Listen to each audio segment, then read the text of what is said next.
어느 시대, 어느 나라든 사회적 통념이라는 것이 있습니다. 사회적 통념. 여러분, 사회적 통념이란 말이 무슨 말입니까? 법은 아닙니다. 규칙도 아닙니다.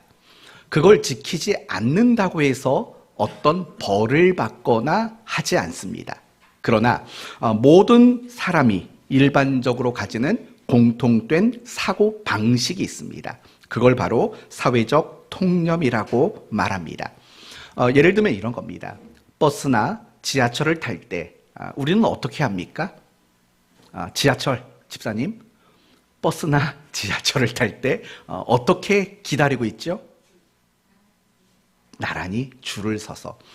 사실은 줄을 서지 않는다고 벌금을 내지 않습니다. 줄을 서지 않는다고 감옥에 가지 않습니다. 그런데 보통 일반적으로 사람들은 그런 사고방식을 가지는 거죠.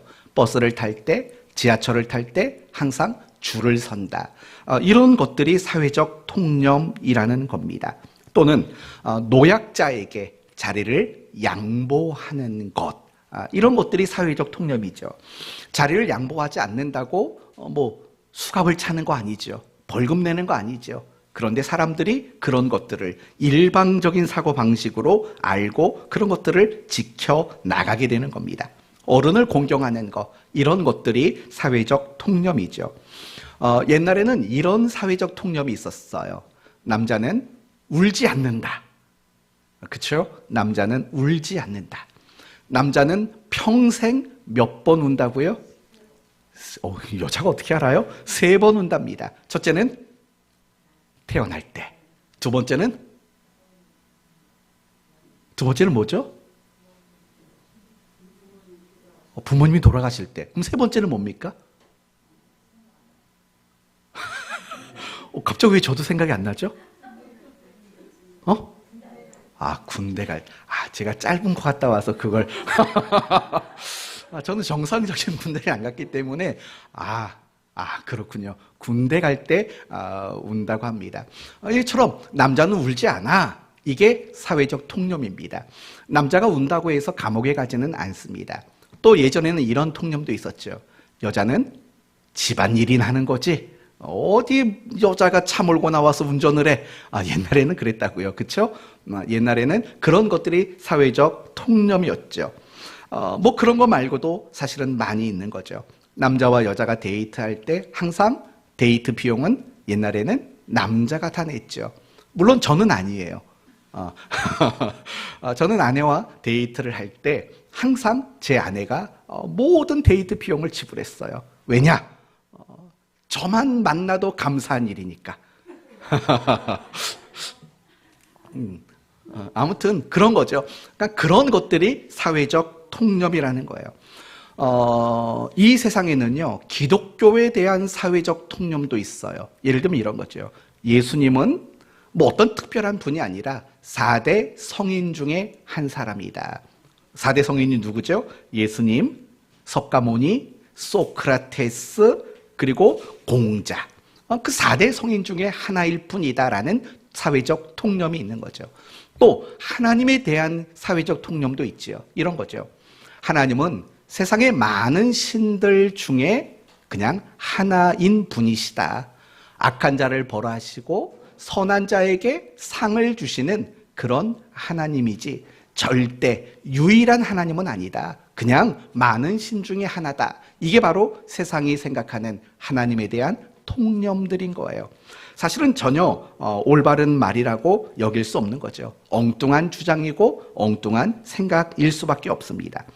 그런데 흥미로운 것은 뭐냐면 기독교 신앙을 가졌다고 말하는 사람들 중에도 사실은 엉터리 같은 신앙을 가진 사람들이 적지 않다라는 거예요. 엉터리 같은 생각, 엉터리 신앙 가진 사람들이 우리 신앙 안에도 사실은 많이 있다라는 거예요. 오늘 본문이 사실은 그런 부분들을 우리에게 언급하고 있는 거예요. 예수님을 따르는 사람들, 그게 무리도 있고 제자들도 있지 않습니까? 그들이 모두가 엉뚱한 생각을 했고 엉터리 신앙을 그들이 분명히 가지고 있었다라고 주장하고 믿습니다. 그러므로 오늘 말씀을 통해서는요, 과연 나는 엉터리 신앙을 가지고 있진 않은가? 이 부분을 점검하는 게 굉장히 중요한 내용이라고 저는 생각이 듭니다. 내 안에 무리들이 가지고 있었던, 그리고 제자들이 가지고 있었던 그런 엉터리 생각, 엉터리 신앙, 그것이 내 속에 있진 않은가, 이걸 생각해 볼 겁니다. 그리고 그 다음에는 내가 가지고 있는 그 엉터리 생각과 엉터리 신앙이 어떤 문제와 어떤 결과를 만들어낼 수밖에 없는지에 대해서도 나눌 겁니다. 그리고 끝으로, 그렇다면 우리가 말하는 기독교 신앙의 가장 올바른 내용과 본질은 과연 무엇인가? 이런 내용들을 오늘 여러분과 함께 다루려고 합니다. 바라는 것은 여러분의 신앙을 잘 점검해보는 그런 시간으로 가졌으면 합니다. 오늘 본문은 오병이어 기적 이후에 예수님이 제자들에게 두 가지 질문을 하는 내용으로 시작이 됩니다. 첫 번째 질문, 18절입니다. 예수께서 따로 기도하실 때에 제자들이 주와 함께 있더니 물어 이르시되, 뭐라고 묻습니까? 무리가 나를 누구라고 하느냐? 예수님이 제자들에게 묻습니다. 저 많은 사람들, 그러니까 오병이어 사건을 통해서 남자만 5천 이상이었지 않습니까? 저 많은 사람들, 그리고 더 나가서 유대 사회를 살아가는 사람들, 그들은 나를 누구라고 이해하고 있니? 라고 묻는 겁니다. 아마도 이런 거겠죠. 제자들이 예수님에 대한 어떤 소문을 많이 들었지 않겠습니까? 도대체 내 소문이 어떻게 났니? 사람들은 나를 어떻게 생각하고 있니? 나를 어떻게 이해하고 있니? 라고 제자들이 물었습니다. 그때 제자들은요, 세 가지로 대답을 합니다. 첫째는 누구와 같은 분? 세례 요한. 두 번째는 엘리야. 그리고 세 번째는 선지자 중 하나가 다시 살아난 사람으로 이해를 하고 있습니다. 라고 대답을 합니다. 그렇죠. 왜냐하면 많은 사람들은 이 세 사람이 결국 어떤 공통점이 있습니까? 요한과 엘리야와 많은 선지자들, 이들의 공통점은 능력을 행한 사람들이라는 거예요. 병든 자를 고쳤던 사람들이고 귀신 들렸던 자들을 자유케 한 사람들이죠. 그리고 가르침을 했던 사람들, 그들이 언급하는 요한과 엘리야와 선지자들이 가지는 공통점인 거예요. 그러니까 가장 중요한 초점은 뭐냐면, 사람들이 생각하는 예수님은 마치 그들과 같이 무엇을 행하는 분이냐면 능력을 행하는 분입니다. 당신을 능력자라고 생각합니다. 라고 제자들이 지금 이야기를 하고 있다라는 거예요.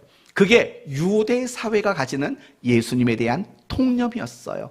예수님은 이 세례 요한처럼, 엘리야처럼, 그리고 구약의 많은 선지자들처럼 능력을 행하는 분이야 라는 그런 이해를 가지고 있었다라는 거예요. 그러나 사실은 그들이 가지고 있는 예수님께 대한 이해는 엉터리 이해일 수밖에 없었던 겁니다. 잘못 이해한 거죠. 물론 예수님이 능력을 행하지 않았다, 예수님이 능력이 없었다란 말이 아닙니다. 그러나 예수님이 이 땅에 오신 목적은 사실은 능력을 행하는 것 그 자체의 이유와 목적을 가지지 않았거든요.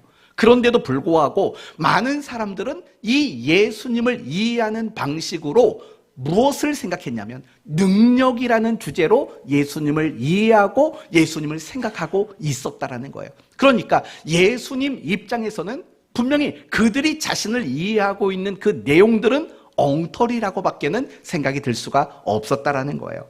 이제 예수님은 두 번째로 질문을 합니다. 20절을 보십시오. 20절. 예수께서 이르시되 너희는 나를 누구라 하느냐? 라고 묻습니다.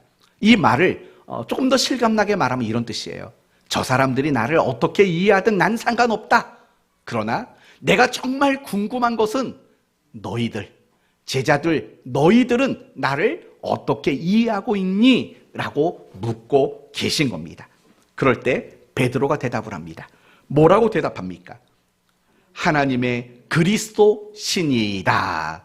이렇게 대답을 합니다.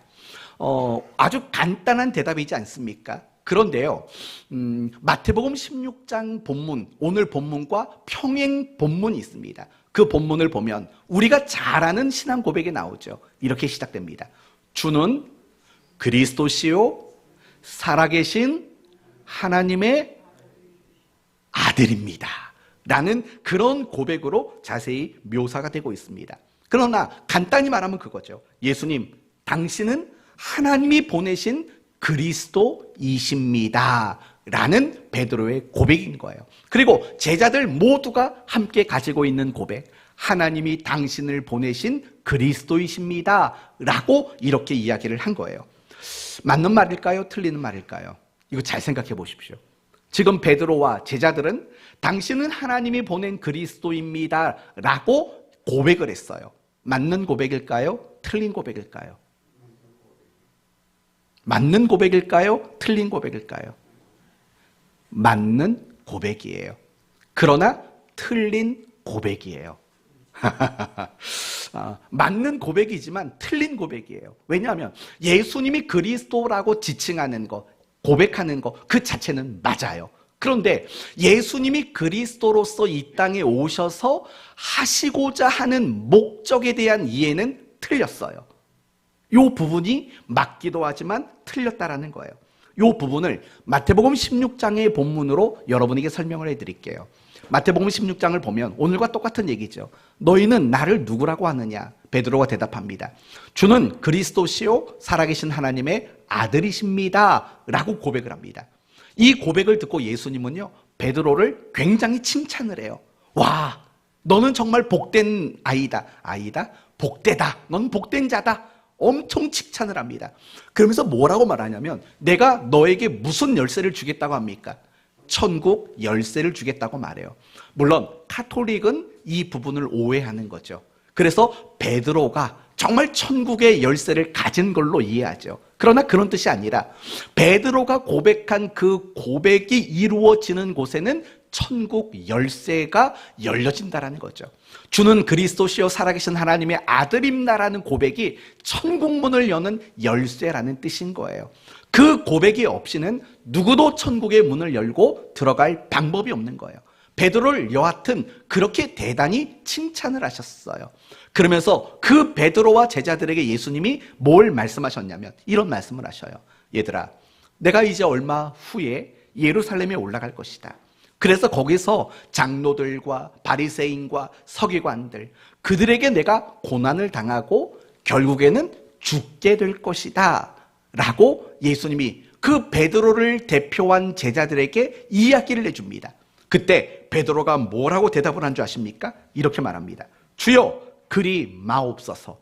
이 일이 결코 죽게 미치지 아니하리이다 라고 베드로가 대답을 하는 거죠. 항변을 하는 거죠. 무슨 뜻입니까? 아니, 당신이 그리스도이신데 고난을 당하고 죽으면 어떡하십니까? 그건 있을 수 없는 일입니다. 우리가 목숨 걸고라도 당신의 고난과 당신의 죽음을 막아내겠습니다. 당신이 죽는 것을 보고 우리가 내버려 두지 않겠습니다. 라고 이야기를 합니다. 그러면 여러분, 베드로는 왜 그렇게 이야기를 했을까요? 이유는 간단하죠. 예수님이 죽으면 안 된다고 생각했으니까. 왜냐하면 예수님이야말로 하나님이 보낸 그리스도라고 인정했으니까. 그러나 그 그리스도가 하는 역할은 이렇게 생각을 한 거죠. 로마로부터 정치적인 해방, 로마로부터 우리를 독립시켜 주실 그리스도로 여긴 거죠. 더 나아가서 다윗과 솔로몬 시대처럼 시온의 영광을 회복시키는 그리스도라고 생각한 거죠. 그리고 더 나아가서 이스라엘을 열방의 중심으로 우뚝 세우시는 일을 하실 그리스도라고 생각한 거죠. 그러니까 그 일을 하셔야 될 분이 죽는다고 말하니까 베드로가 그걸 어떻게 인정하고 그것을 어떻게 받아들일 수 있겠습니까? 예수님이 죽어버리면 자기가 기대했던 그리스도가 하실 그 일들이 다 물거품으로 돌아간다는 것을 생각했기 때문에 베드로는 절대 그럴 수 없습니다라고 이야기를 했다는 거죠. 그때 예수님이 굉장히 무서운 말을 했어요. 뭐라고 말했는지 아세요? 사탄아, 내 뒤로 물러가라. 베드로에게 사탄아 내 뒤로 물러가래요. 그 다음에 너는 나를 장로님 이거 아무도 몰랐을 텐데 정말 깜짝 놀랐어요. 너는 나를 넘어지게 하는 자도다. 그러면서 이렇게 말해요.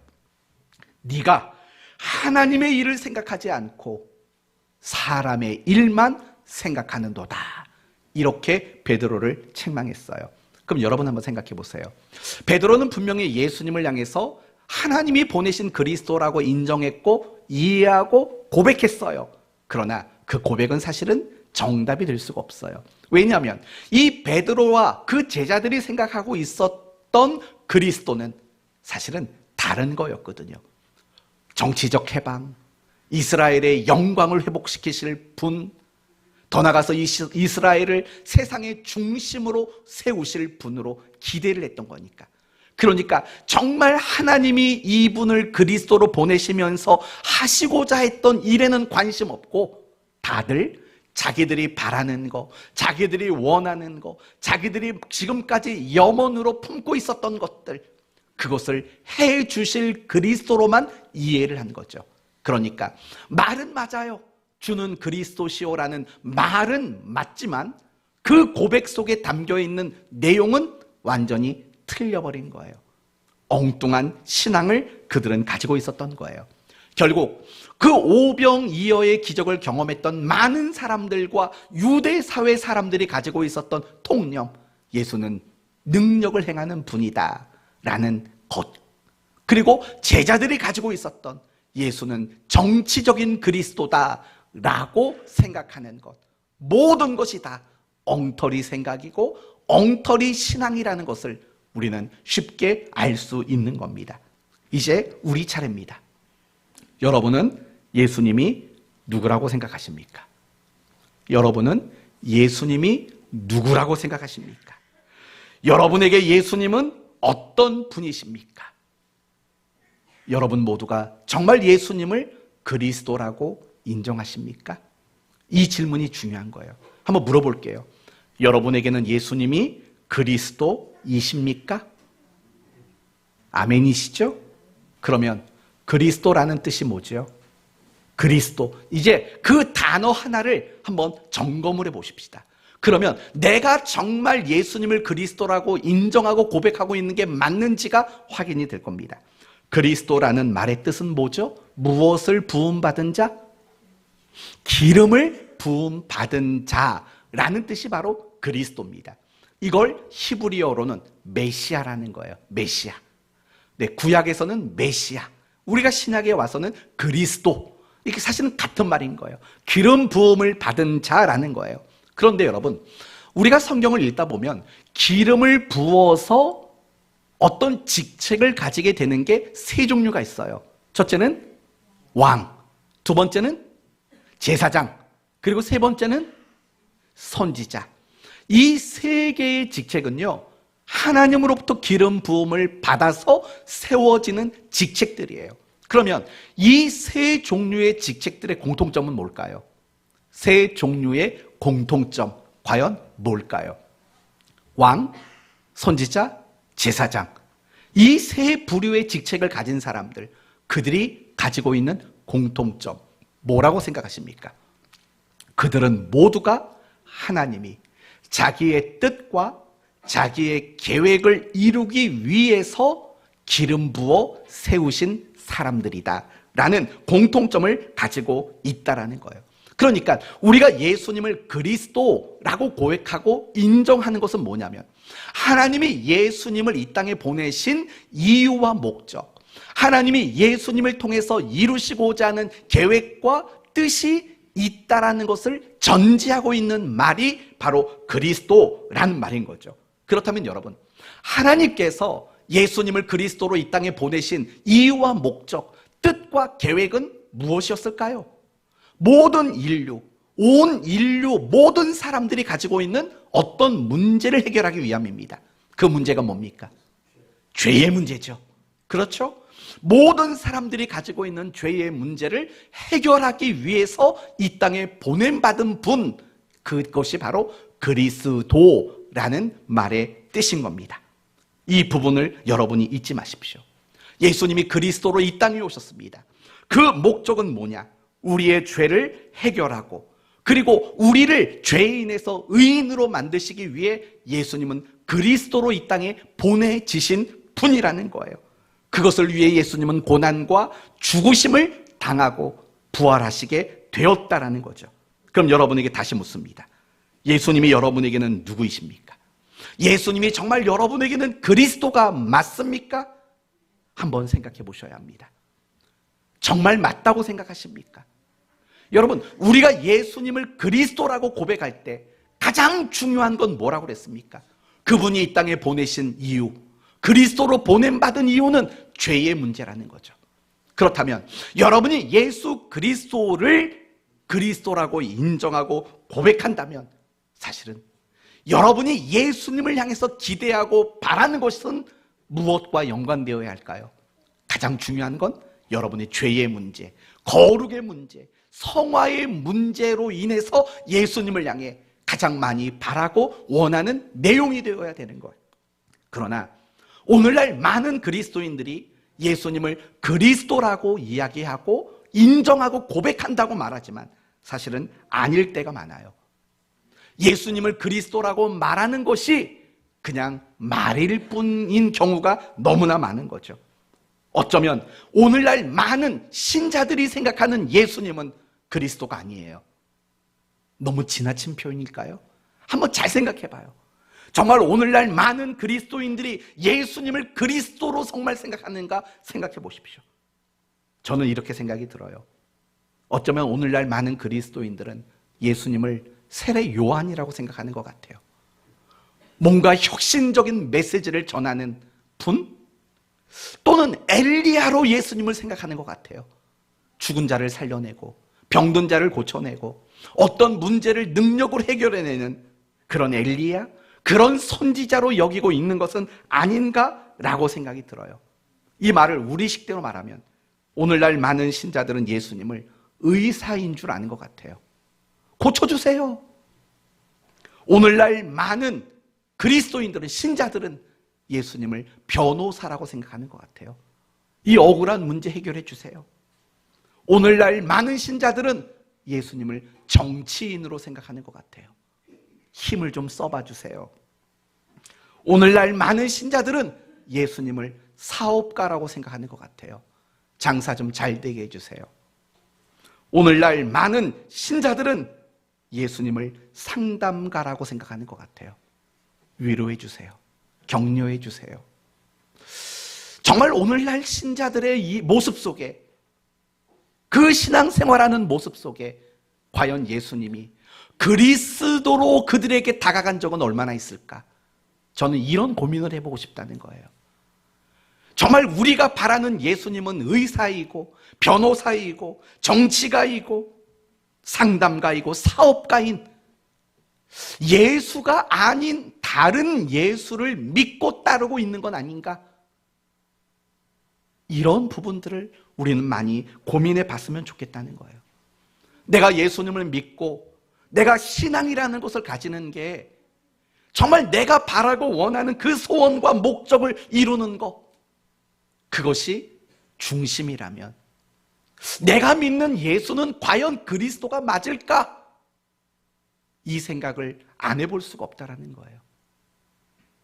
정말 예수님 그 당시에 유대 사회는 예수님을 향해서 얼마나 환호했는지 몰라요.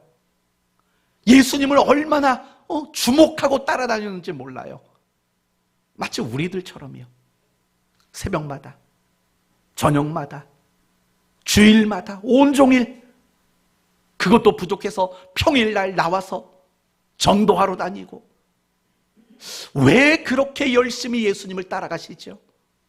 어떤 예수님이 필요해서, 정말 그리스도가 필요해서 그렇게 열심을 내고 있는 건지, 아니면 의사 노릇해주는 예수, 변호사 노릇해주는 예수, 정치가, 사업가, 상담가 노릇해주는 예수, 혹시 그런 예수, 바로 그런 예수가 필요해서 우리가 그렇게 열심히 따라다니고 있는 건 아닌지 생각해 봐야 되지 않을까 싶어요.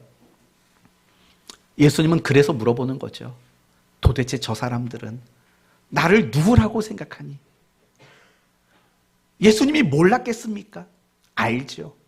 온통 자신을 찾아오는 이유가 의사가 되어주기를 바라는 마음으로, 어떤 퇴마사가 되어주기를 바라는 마음으로, 어떤 가난과 궁핍을 해결하는 사업가와 정치가가 되어주는 마음으로 자기를 찾아온다는 거 몰랐겠습니까? 근데 예수님은 더 궁금했겠죠. 도대체 나와 함께, 오늘 본문이 기록될 시점은 예수님이 제자들과 한 2년 정도 함께 있을 시간을 가졌을 시점이었을 거라고요. 도대체 너희는 나를 어떻게 생각하냐? 저 사람들이 나를 어떻게 생각하는지 난 안다. 저들은 나를 의사로 생각하고 법률가로 생각하고 사업가, 정치가로 나를 생각한다. 근데 너희는 나를 어떻게 생각하냐? 이렇게 묻고 있다라는 거예요. 어쩌면 오늘날 똑같이 물으실 거라고 생각해요. 세상 사람들은 예수님을 4대 성인 중에 하나라고 생각하고 세상에서 많은 종교 중에 하나의 종교라고 생각하는데 너희는 도대체 나를 어떻게 생각하느냐? 우리에게 똑같이 묻는다고 생각합니다. 여러분은 뭐라고 대답하실 겁니까? 정말 주님은 그리스도이십니다 라고 정말 고백하고 살고 있는지 한번 되물어 보십시오. 그리스도라고 고백은 하지만 베드로처럼 정치적인 그리스도, 권력을 가진 그리스도로, 힘을 가진 그리스도로 나는 고백하고 있는 건 아닌가? 이 부분을 참 많이 생각해 봐야 합니다. 그렇게 큰 소리 치지 않겠다고 다짐했어도 또 설교하다가 큰 소리가 나왔어요. 언제쯤 이 성깔이 죽을지. 여러분 모두가요, 한번 잘 생각해 보세요. 나는 엉터리 신앙은 아닌가? 만약에 내가 그랬다면, 내게 예수님이 그런 식의 그리스도였다면 어쩌면 주님은 우리에게 베드로에게 한 것처럼 똑같이 말했을 거예요. 사탄아, 내 뒤로 물러가라. 너는 나를 넘어지게 하는 자다. 왜 하나님의 일은 생각하지 않고 사람의 일만 생각하느냐라고 꾸중하실 겁니다. 이런 일이 없기를 바랍니다. 그리고 여러분에게 숙제를 하나 내드립니다. 너는 나를 누구라 하느냐? 이 질문에 대한 답을 한 주간 찾아보십시오. 정말 나에게 예수님은 누구신가? 내가 필요로 하는 예수님의 영역은 뭔지, 내가 원하는 예수님의 어떠하심이 무엇인지, 이걸 저는 여러분이 한 주간 동안 고민하셨으면 좋겠어요. 그리고 막 생각이 복잡할 거예요. 맞아, 내가 바란 예수님은 의사였어. 내가 바란 예수님은 재력가였어. 내가 바라는 예수님은 정치가였어. 내가 바라는 예수님은 상담가였어. 이런 생각 때문에 여러분의 마음이 복잡해질 수도 있어요. 괜찮아요. 그런 복잡한 생각 속에서 다시 중심을 잡으세요. 예수님은 다른 그 어떤 누구도 아닌 오직 나에게 그리스도라고 인정하고 고백할 수 있게 되는 그런 한 주간이 되셨으면 좋겠어요. 반드시 그러셔야 돼요. 왠 줄 아세요? 내가 가지고 있는 그 예수님께 대한 이해가 어떠하냐에 따라서 사실은 우리의 신앙의 색깔과 신앙의 내용이 결정되기 때문에 그래요. 이 부분을 이제 여러분에게 다시 설명을 해드리겠습니다. 많은 사람들은 예수님을 누구라고 말했다고요? 세례 요한, 엘리야, 그리고 선지자 중에 하나. 이들의 공통점은 뭐라고요? 자신들이 원하는 능력을 행해 줄 수 있는 사람들이라는 공통점을 가지고 있었어요. 그런 엉터리 생각을 가지고 있었죠. 엉터리 신앙을 가졌어요. 그 결과가 무엇이었을까요? 또 제자들은 예수님을 그리스도라고 고백은 했지만 사실은 정치적인 그리스도였어요. 엉터리 신앙이었어요. 그 결과는 무엇이었을까요? 이 부분을 생각해 봅시다. 먼저 예수님 당시의 사람들이 가지고 있었던 그 결과에 대해서 한번 생각해 봅시다. 능력을 행하는 분으로 예수님을 이해했어요. 누구처럼이요? 세례 요한, 엘리야, 선지자들처럼 그랬다고요. 그래서 이 오병이어 기적 사건이 끝난 다음에 이 사람들이 어떤 움직임을 보였는지 아세요? 요한복음 6장을 보면 이런 표현이 나와요. 그러므로 예수께서 그들이 와서 자기를 억지로 붙들어 임금 삼으려 하는 줄을 아시고 다시 혼자 산으로 떠나가시니라. 그러니까 오병이어 그 사건을 통해서 사람들은 마음속에 무슨 생각이 들었냐면, 야, 기호 1번 나사렛 예수 뽑자, 이런 거였죠. 그러니까 예수님을 임금으로 세우자는 거예요. 예수님을 임금으로 앞장 세우자라는 거예요.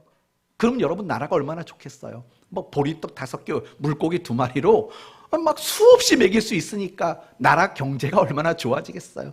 배고픈 사람 하나도 없을 거예요. 병원이 무슨 필요가 있어요. 예수님이 네 믿음대로 될지어다 한마디만 해주면 다 고침을 받는데 무슨 억압과 고통과 괴로움이 있겠냐고요. 야, 이분이야말로 왕이 되면 좋겠다, 이런 기대를 그들이 가지고 있는 거죠. 하지만 이미 말씀드린 바와 같이 그건 엉터리 생각인 거죠. 왜냐? 예수님이 이 땅에 오신 목적은 그것과 상관이 없으니까. 엉터리 생각, 엉터리 신앙을 그들이 가졌어요. 그러던 가운데 이제 예수님께서 예루살렘에 6월절이 되자 입성하셨다고요. 들어가셨다고요. 예루살렘에 왜 들어가셨을까요? 죽으려고 들어가시는 거예요. 그런데 이 많은 무리들이 그 예수님을 환호한다고요. 어떻게 환호했다고요? 호산나 다윗의 자손으로 오시는 이여 찬송할지로다. 얼마나 열렬히 예수님을 열광하며 환호했는지 몰라요. 그런데 며칠 뒤 예수님이 아무런 저항을 하지 못하고 체포당하셨어요. 그리고 빌라도 재판을 받게 됐어요. 그러나 아무런 항변을 하지 않고 묵묵부답인 거예요. 그런 예수님을 바라보면서 빌라도가 백성들에게 말하죠. 총독이 대답하여 이르되 둘 중에 누구를 너희에게 놓아주기를 원하느냐? 이제 무리가 말해요. 이르되 바라바 소이다. 빌라도가 이르되 그러면 그리스도라 하는 예수를 내가 어떻게 하랴? 그들이 다 이르되 십자가에 못 박혀야 하겠나이다. 빌라도가 이르되 어찌미냐? 무슨 악한 일을 하였느냐? 그들이 더욱 소리질러 이르되 십자가에 못 박아야 하겠나이다 하는지라. 이렇게 됐다고요. 그들은 예수님을 세례 요한과 엘리야와 선지자들과 같이 자기들이 원하는 것을 뭐든지 해줄 수 있는 능력 가지신 분으로 이해를 했다고요. 엉뚱한 엉터리 생각을 가졌다고요. 그러나 자신들의 만족이 채워지지 않고 자신들의 기대가 충족되지 않으니까 뭐라고 외쳤다고요? 십자가에 못 박으소서, 죽여버리소서, 그 작자 죽여도 됩니다. 이렇게 예수를 죽이라고 외치는 성난 군중으로 그들은 돌변하게 되는 겁니다. 바로 신앙이 실패하는 거예요. 예수님께 대한 신앙을 가지는 일들을 결국 실패했다고요. 호산나 호산나 외칠 때, 그리고 예수님을 임금으로 삼으려고 할 때, 그런 장면까지만 보면 마치 예수님께 대한 어떤 신앙을 가진 것처럼 보인다고요. 그러나 그들은 신앙을 가지지 못했어요. 왜요? 능력을 행하는 예수로만 생각했기 때문에 신앙을 갖는 일들이 실패했다고요. 그러면 제자들의 경우는 어떻게 됐을까요? 분명히 제자들은 예수님을 그리스도라고 인정했어요. 그러나 엉터리 신앙이었어요. 그들이 생각했던 그리스도와 예수님이 그리스도로 받은 그 목적은 전혀 달랐어요. 그래서 그들은 어떻게 됐을까요? 한마디로 말하면 그들은 예수님과 3년 내내 동고동락했지만 그들의 신앙은 조금도 성숙하지 못했어요. 여전히 사람의 일을 생각하는 사람들이었고, 여전히 누가 크냐라는 논쟁과 다툼에 휩싸였던 사람들이었고, 섬길 줄 몰랐고, 예수님이 붙잡히실 때 도망쳤고, 예수님을 모른다고 3번 부인하고, 결국은 제자의 삶을 다 포기하고 고향으로 돌아가고 말았다고요. 왜 그런 일이 일어났을까요? 이유는 예수님을 그리스도라고 고백했지만 왜곡된 그리스도가 아닌 그리스도로 이해를 했기 때문에 그런 어려움이 찾아오고 극한 상황에 그들이 노출되었을 때 그들은 그 신앙이 무너지고 만 거예요. 3년 동안 예수님과 함께 있는데 신앙이 하나도 성숙하지를 못했다라는 거예요. 이처럼 예수님께 대한 올바른 이해가 없으면은요, 신앙을 가질 수가 없어요. 여러분, 우리가 전도해서 누군가가 교회를 온다고요. 이런 말을 듣고 오죠. 교회 가면 병 나. 그쵸? 교회 가면 자식 좋은 대학 가. 교회 가면 사업 잘 돼. 이런 말을 듣고 교회를 온다고요.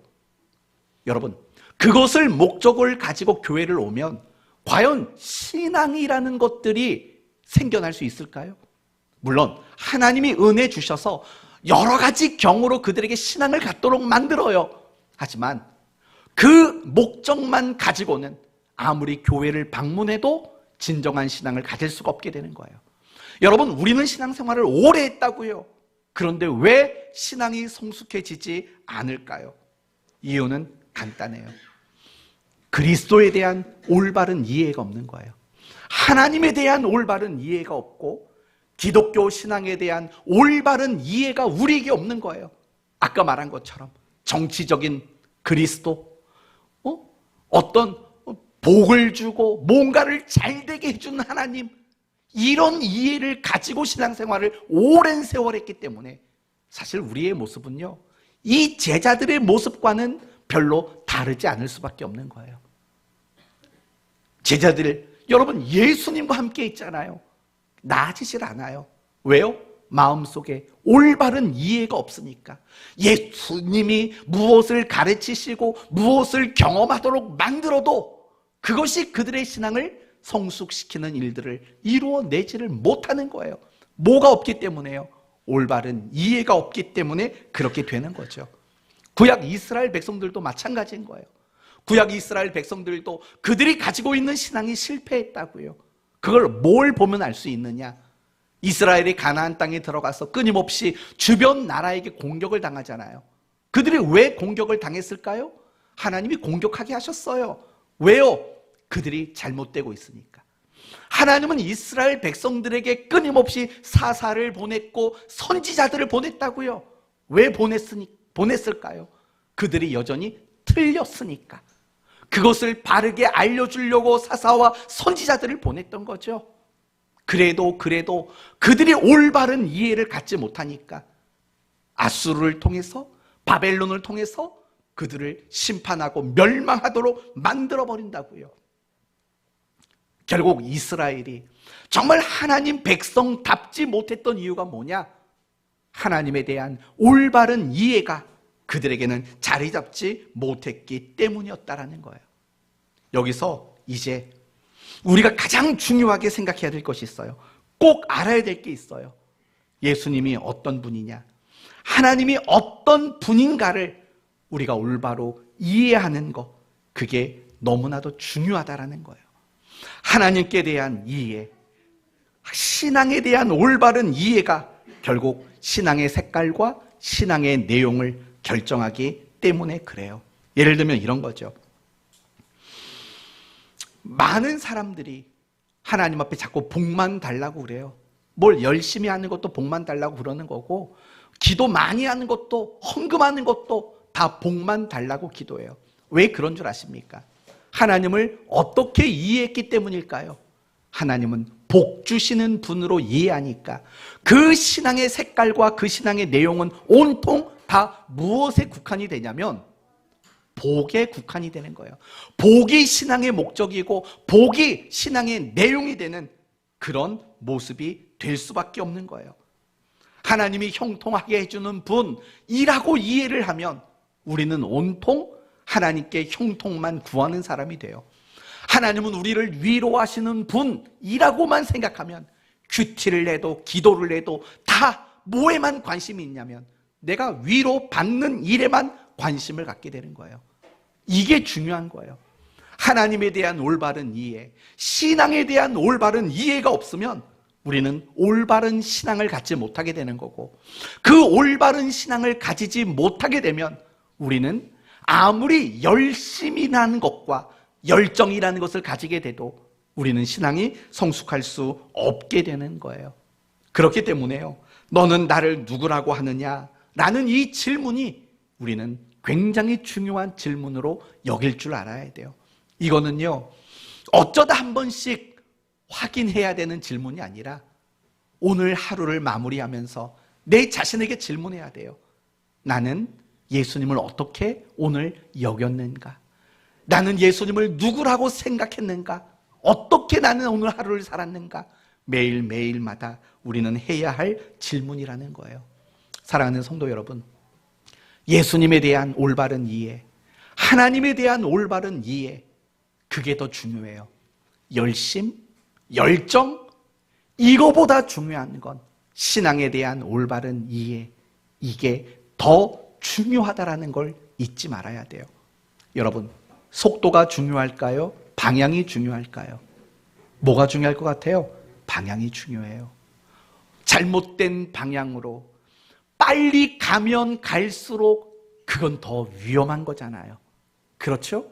그러나 비록 속도는 느려도 방향이 올바르다면 안전하게 되어 있어요.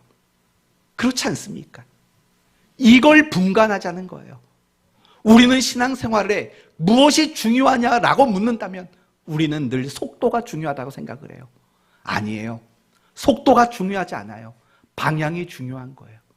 정말 하나님에 대한 올바른 이해라는 방향, 정말 기독교 신앙이 무엇인가에 대한 올바른 이해라는 방향, 그게 제대로 설정되어 있지 않으면 우리의 열심과 열정이라는 속도는 무의미한 거예요.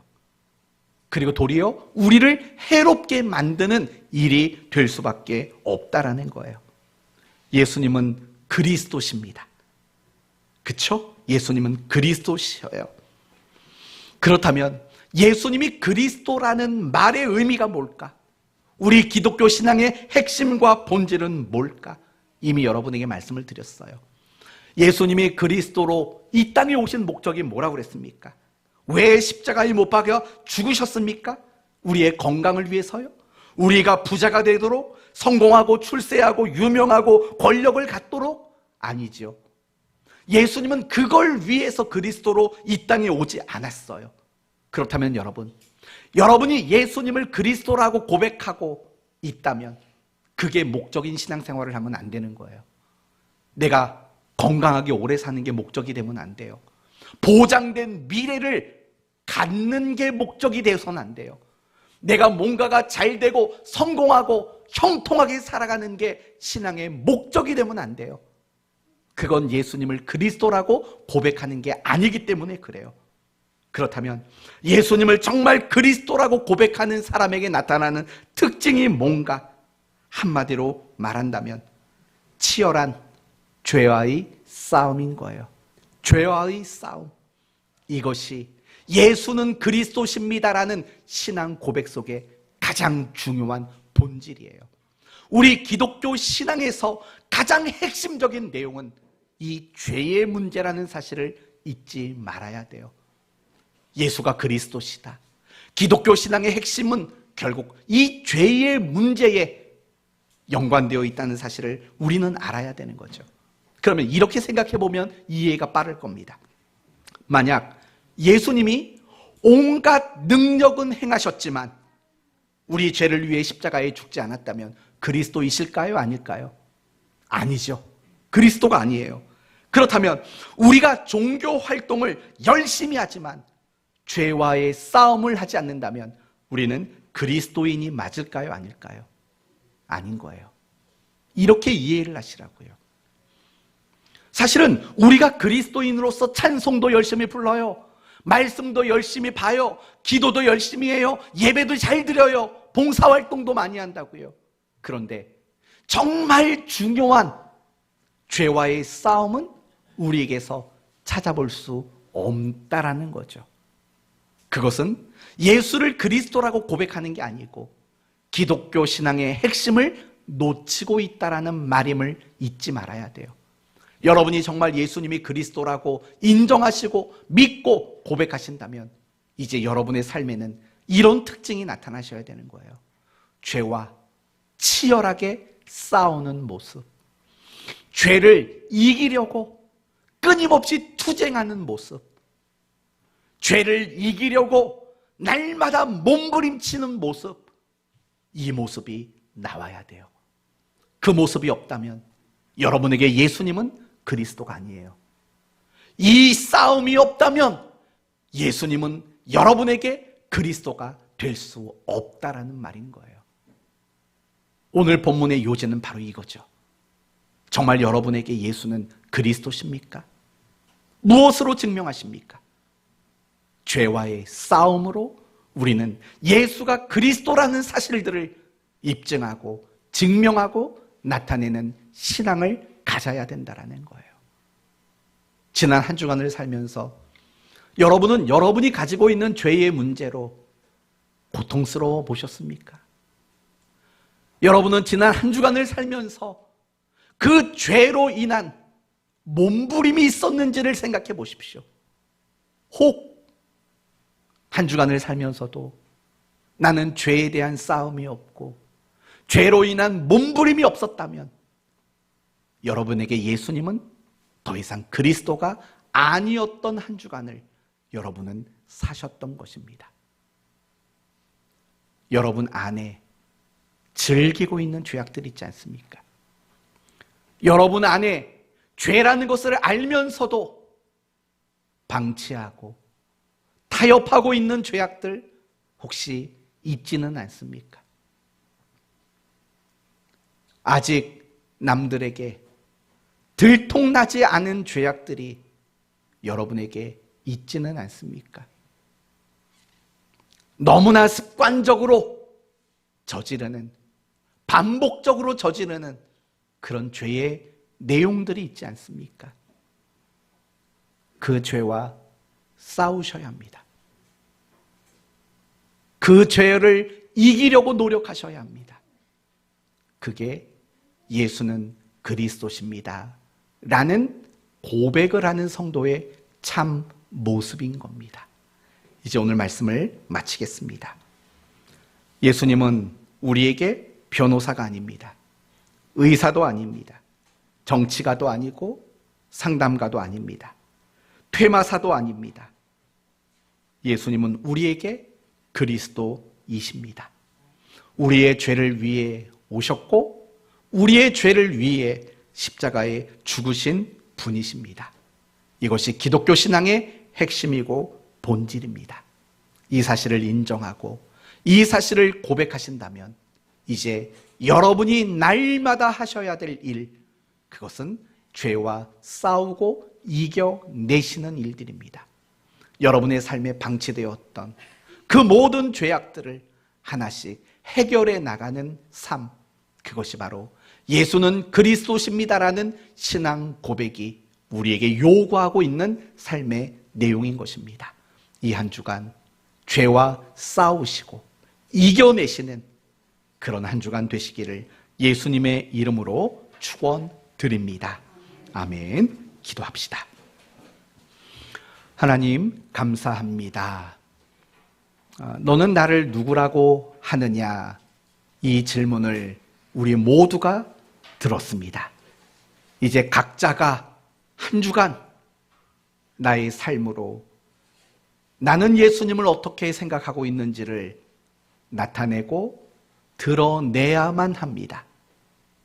정말 예수님이 그리스도라고 고백한다면 우리 모두가 죄와 싸우는 삶을 살게 하시옵소서. 왜냐하면 예수님이 그리스도로 이 땅에 오신 이유가 우리의 죄의 문제 때문에 오셨기 때문입니다. 날마다 우리 안에 감추어 두었던 죄악들, 날마다 걸려 넘어지게 하는 죄악들, 즐기는 죄악들, 들통나지 않은 죄악들, 이 죄와 싸워 이기는 삶을 살게 하시옵소서. 예수님의 이름으로 기도 올리옵나이다. 아멘.